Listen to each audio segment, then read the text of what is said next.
तो भाई पीछे हमने एक रेसिपी बनाई मुर्ग मुसल्लम, है ना। और हमारे शाकाहारी दोस्त बड़े नाराज़ हुए कि सर रणवीर क्या ये सारी अच्छी अच्छी जो रेसिपीज़ हैं ये सब नॉनवेज लोगों के लिए हैं।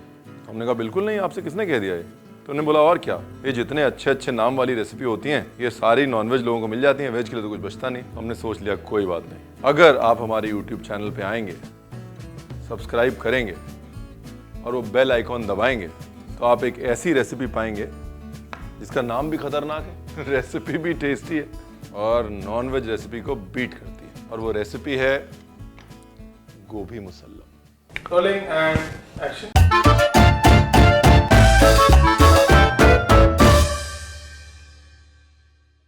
तो गोभी मुसल्लम बनाने के लिए हमको चाहिए गोभी। देखिए सबसे पहले तो ऐसे करके गोभी में यूं करके कट मारने। ये देखिए कट ऐसे मार रहा हूं कि गोभी टूटे ना। ये देखिए गोभी नहीं टूटी लेकिन कट मार लिया। कट मारने से क्या हुआ, कट मारने से ये हुआ कि गोभी जो है वो एक साथ बराबर से पक जाएगी। गोभी की अगर बात करें तो गोभी जो है वो हिंदुस्तान की नहीं, गोभी एक्चुअली मेडिटेरेनियन रीजन से आई। ये कहा जाता है कि साइप्रस में गोभी थी, वहाँ से ये जो मोरक्को, टर्की, स्पेन वहाँ पर गई और धीरे धीरे वहाँ से फैली। हिंदुस्तान में गोभी सिल्क रोड के रास्ते नहीं आई, हिंदुस्तान में गोभी ब्रिटिशर्स के रास्ते आई। सन 1822 में गोभी पहली बार हिंदुस्तान पहुँची। मतलब ये समझ लीजिए गोभी का इतिहास हिंदुस्तान में 200 साल से ज़्यादा पुराना नहीं। मुझे पता है आप क्या कहेंगे, ये कहेंगे ना रणवीर ने फिर बोल दिया कि गोभी भी इंडिया की नहीं, गोभी भी इंडिया की नहीं।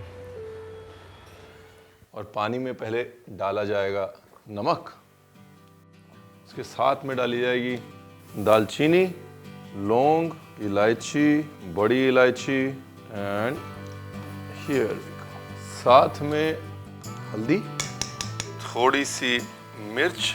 क्यों? क्योंकि हल्दी और मिर्च मिलकर बढ़िया रंग बनाते हैं, लेकिन मिर्च होनी चाहिए देगी। अब क्या रह गया? घी, बिल्कुल थोड़ा सा घी, बिल्कुल थोड़ा सा। मुझे पता है नीचे कमेंट में क्या आएगा कि रणवीर थोड़ा थोड़ा बोल के भी बहुत सारा घी डाल देता है। ये सच में थोड़ा सा डाला। तो गोभी इसमें पकेगी, एक बार पलटेंगे इसको ताकि रंग बराबर से आए, बराबर से पके। और गोभी को यूँ समझ लीजिए कि 60% पकाएंगे हम, ज़्यादा नहीं पकाएंगे। और जब गोभी पक जाएगी उसके बाद इसके अंदर भरेंगे एक चटनी वाला मसाला और उसके बाद इसको ढकेंगे एक मुसल्लम की ग्रेवी से। उसके बाद डाल देंगे ओवन में, उसके बाद करेंगे इंतज़ार, उसके बाद मिलेंगे खाने के टेबल पे। क्या कहते हैं आप? अगर मुसल्लम की बात करें तो आम लोगों को लगता है कि भाई मुसल्लम जो है वो इसलिए आया है क्योंकि मुसलमान घरों में डिश बनती थी तो मुसलमान से मुसल्लम बन गया। जैसे इंडोनेशिया की मासम्मन करी है, लेकिन मुस्लिम से मुसल्लम का कोई कनेक्शन नहीं। मुसल्लम शब्द जो है वो मुसालिम से आता है और मुसालिम मतलब पूरा, जिसमें कोई कमी ना हो। बहुत अदब के लोगों के लिए शब्द यूज़ किया जाता था मुसालिम। तो खाना जब पूरा या साबुत, जैसे साबुत मछली, साबुत मुर्गा, जब ये पकता था तब उसके लिए मुसालिम शब्द यूज़ किया था और धीरे धीरे चलते चलते कलोकियल लैंग्वेज में वो मुसालिम जो है वो मुसल्लम बन गया।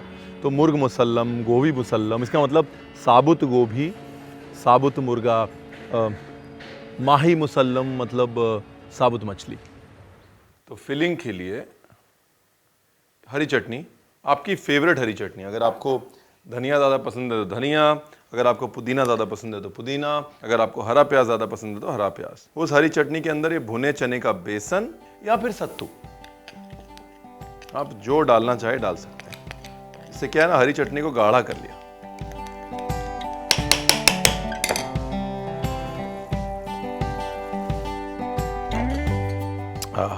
नाइस। पूरी नहीं पकानी गोभियां। गोभी, चटनी और ग्रेवी, तीन एलिमेंट। गोभी यहां तैयार हो रही है, चटनी वहां तैयार है, बची ग्रेवी। देखिए भाई, हर नेक काम की शुरुआत प्रार्थना से और हर अच्छे खाने की शुरुआत घी से होती है। डन। गोभी भी तैयार है। बस सिर्फ 50 to 60% पकाना है, बाकी ओवन में पकेगी ना।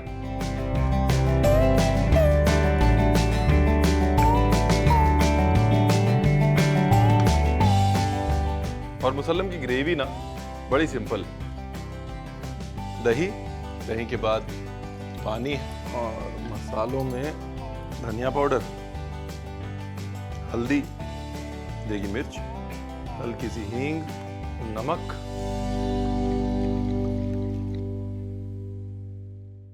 तेल में घी में दालचीनी, छोटी इलायची, एक लौंग बहुत ज़रूरी है। देखिए पहले तड़के में लौंग जो है वो डालना बहुत ज़रूरी है, बिकॉज लौंग में बहुत ज़्यादा एसेंशियल ऑयल्स होते हैं। आमतौर पे 8 से 10% होते हैं, लेकिन लौंग में 20% एसेंशियल ऑयल्स होते हैं। बट लौंग की दिक्कत क्या है, फटता है तेल में, तो लौंग डाल के थोड़ा दूर हो जाइए, वरना लौंग जाएगा फट। आप कहेंगे अभी तो दिवाली है नहीं, आपके लग जाएगी चोट, और रणवीर ये कहेगा कि रणवीर ने तो बताया था।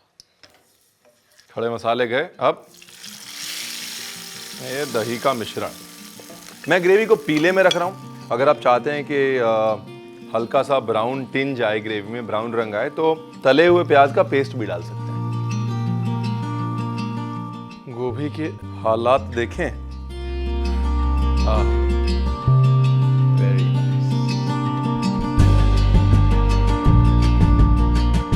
देखिए अगर दही फट जाए बिल्कुल चिंता नहीं करनी। दही का काम जो है वो मसालों को भूनने का है। मसाले भुन जाएंगे, हम दही को अपने आप जोड़ लेंगे, टेंशन मत लीजिएगा। फिलहाल जो हमारी खूबसूरत सी गोभी है उसको भरते हैं चटनी वाले मसाले से। ऐसे मसाला डाला और दबाते चले गए। ये देखिए, आप दबाएंगे मसाला अपने आप अंदर फैलता चला जाएगा। ये देखिए, ये यहाँ से देखिए जा रहा है ना मसाला, यहाँ पे धीरे धीरे मसाले को अंदर की तरफ पुश करना है। गोभी गंदी नहीं करनी, गोभी सिर्फ नीचे से ही गंदी होनी चाहिए, पता नहीं चलना चाहिए कि अंदर है क्या। भाई हमारे लखनऊ के खाने में जो सरप्राइज एलिमेंट होता है ना, उसी के तो पैसे हैं कि काटिए कुछ मिलता कुछ है।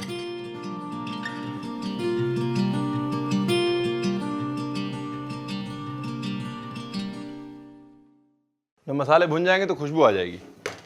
जैसे ही खुशबू आएगी उसके बाद ज़्यादा समय बर्बाद नहीं करना। काजू पेस्ट, बेसिकली काजू को ब्लांच किया, जल्दी से उबलते हुए पानी में, खौलते हुए पानी में उसको लगभग 2-3 मिनट के लिए डाला, निकाला, और जैसे उसकी सफ़ेदी बढ़ गई उसका पेस्ट बना लिया।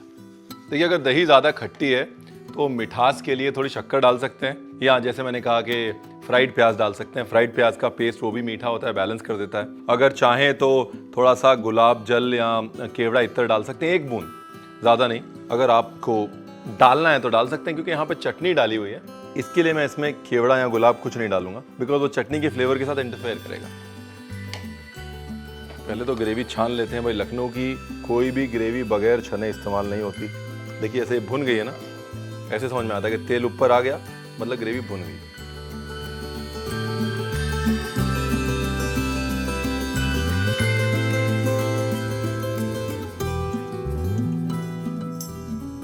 अच्छा एक चीज ध्यान रखनी है कि ग्रेवी को थोड़ा स्ट्रांग रखना है, मसालों में भी स्ट्रांग रखना है, नमक में भी स्ट्रांग रखना है, बिकॉज गोभी के अंदर उतना नमक जाता नहीं, तो जो गोभी के अंदर नमक की कमी होगी वो ग्रेवी की वजह से पूरी हो जाएगी। तो ग्रेवी को मसालों में और सीजनिंग में थोड़ा स्ट्रांग। अब ये जाएगा अवन में 170 डिग्री पे 15-1 मिनट, मैक्सिमम 20 मिनट। उसके बाद इसको निकाल लेंगे। मिलते हैं अवन के उस पार। और हाँ, अवन प्री हीट कर लीजिएगा, वरना गोभी सूख जाएगी और आप कहेंगे रणवीर आपने बताया नहीं। प्री हीटेड अवन, रणवीर ने बताया था। अच्छा, मुसल्लम की एक और ख़ास बात है कि जो मुसल्लम है वो मुग़ल भी लेके नहीं आए, क्योंकि मुग़लों को अक्सर क्रेडिट दिया जाता है, क्योंकि मुर्ग मुसल्लम जो है वो बादशाह अकबर के टाइम बड़ा फेमस हुआ। तो एक क्रेडिट दिया जाता है कि भाई मुसल्लम style of cooking was kind of brought into India by the Mughals, invented by the Mughals. That's not true. Mughal बादशाहों से पहले जब दिल्ली के सुल्तान थे तो सल्तनत के टाइम से मुसल्लम की रेसिपी जो है वो बन रही है। तो मुसल्लम मुग़लई खाना नहीं, मुसल्लम सल्तनत का खाना।